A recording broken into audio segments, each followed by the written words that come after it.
It's the late 1800s. You are a physician in psychiatry at a local hospital. A patient arrives, disoriented, sluggish, struggling with memory loss. Another arrives exhibiting very similar symptoms, but with occasional bouts of paranoia and aggression. Back then, doctors had no DSM, no structured diagnosis tool.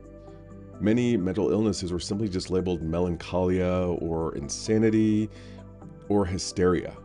Treatments were crude at best, things like bloodletting, leeches, people were stuck in asylums, and even fever was induced to try to burn out the psychological issue.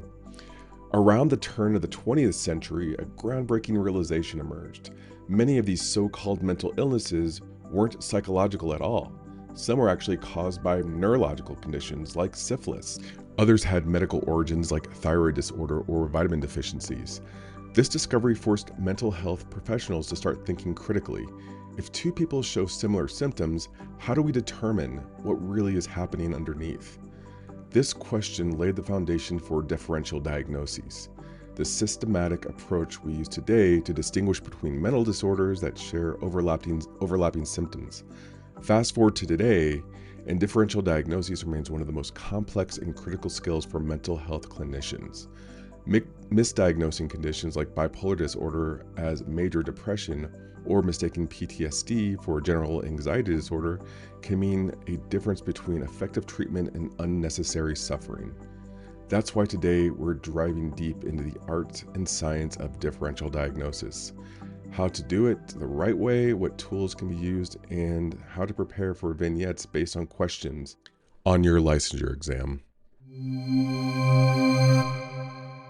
Hey, welcome to the Licensure Lifeline podcast. This is your host, Matt Lawson, and I am coming back from a pretty significant break. One of the nice things about getting some success in your professional private practice is people take notice and you get called upon to do lots of fun things. So I have been putting some time into a bit of a side project where I'm doing some consulting, which is just fun for me. But before we get started today, just a quick reminder, I am getting back into my Instagram to get some posts up. Also be looking for a newsletter that I will be putting out. You can sign up for the newsletter through my Instagram as well. There should be a link there in the bio. Also look for some Licensure Lifeline stuff on Blue Sky as well. I'm just kind of getting into Blue Sky and putting some posts up there. So today I'm trying to lay some foundation around differential diagnoses. I think this is probably going to be one of those ongoing topics that we talk about, just given how often people get confused by it and just the nature of differential diagnoses. I think this is something that a lot of people end up struggling in. I know I did to really kind of get this down, but it is an amazing tool that you can use to help people. Like once you really familiarize yourself with how to do it and do it in a way that just provides that support that you need to give people. But one of the things that really sticks out to me when I think of differential diagnoses is it's very much so rooted in the questions that we ask individuals and being able to ask the right questions, really.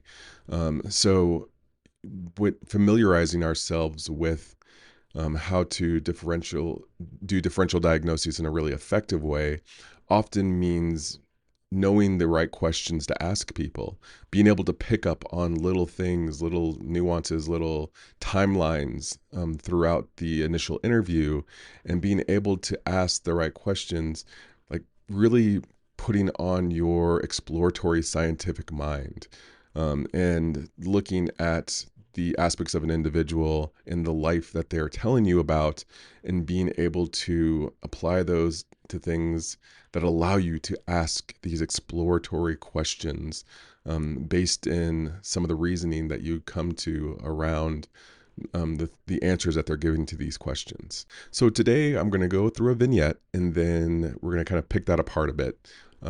Again, just to kind of like start laying the groundwork for ongoing conversation around differential diagnoses. Marcus is a 28-year-old black male who presents to therapy after feeling off for the past month.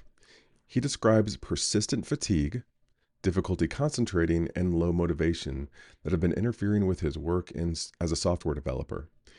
He says he used to love coding, but lately, even simple tasks feel overwhelming, and he finds himself procrastinating more than usual. When asked about his mood, Marcus says he feels numb and detached, as if he's just going through the motions. He's lost interest in activities he's once enjoyed.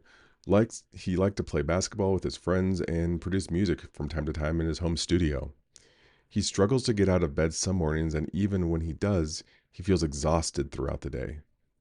At night, Marcus has trouble sleeping. He tosses and turns for hours, his mind racing with thoughts about work and life in general.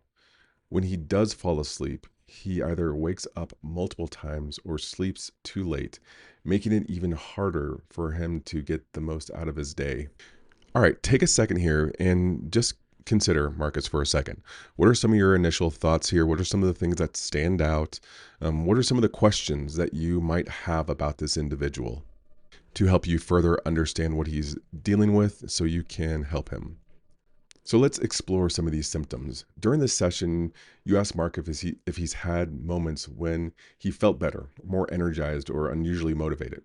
He hesitates, then admits that he's had a few random bursts where he felt on top of the world, like he could take anything on.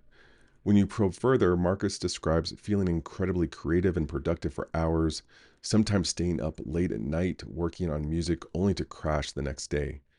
He also notes that occasionally he talks really fast. His friends have kind of called him out for this. And he has these racing thoughts where he's just jumping from idea to idea to idea.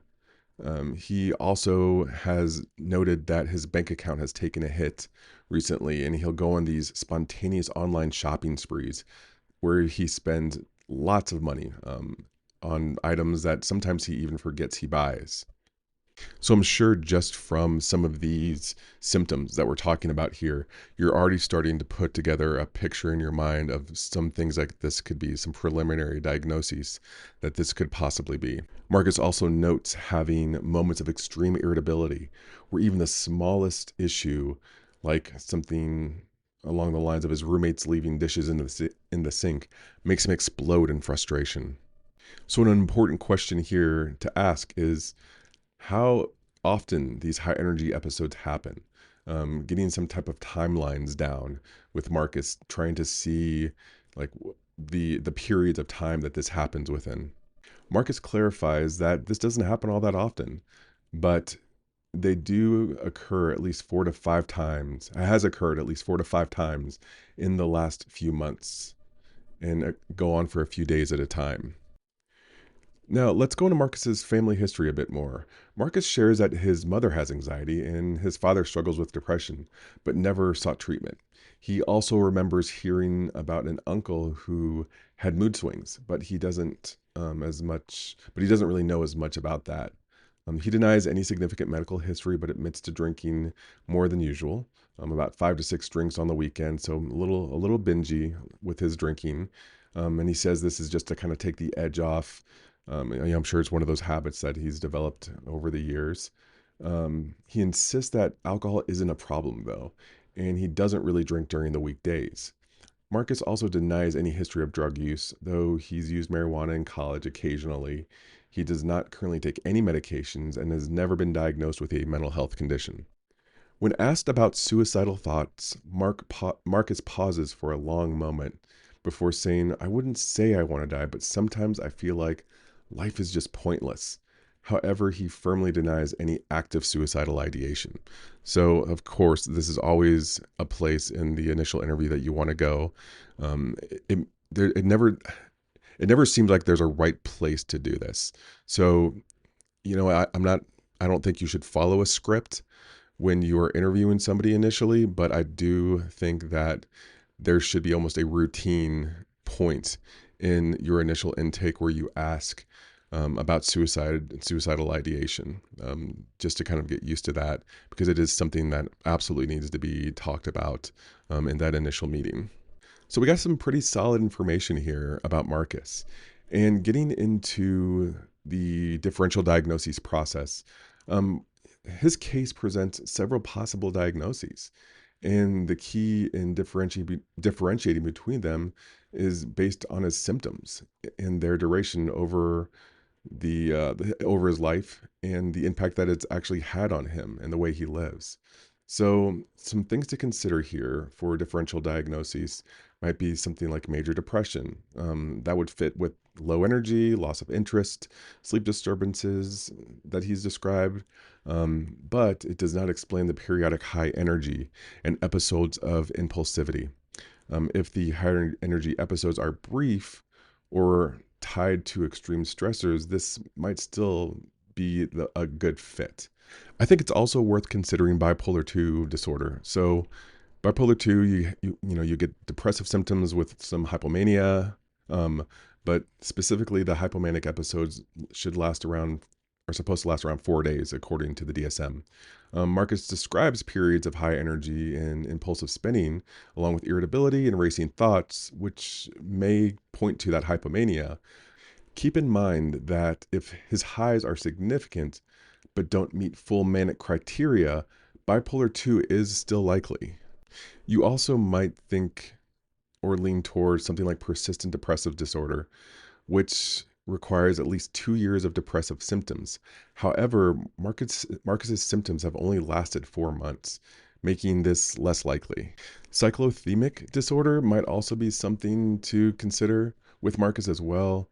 This is chronic mood fluctuations between depressive and hypomanic symptoms that last for at least 2 years. Of course, the timing with this again would make Marcus not meet the criteria for this diagnosis. Generalized anxiety disorder, he mentioned that I think it was his father has anxiety. So we could say this like generalized anxiety disorder, GAD, with secondary depression. Marcus reports racing thoughts and difficulty sleeping, which would be linked to anxiety rather than hypomania. However, he does not report excessive, uncontrollable worry across multiple areas of his life making bipolar II or major depressive disorder more likely. So a lot to think about here with Marcus.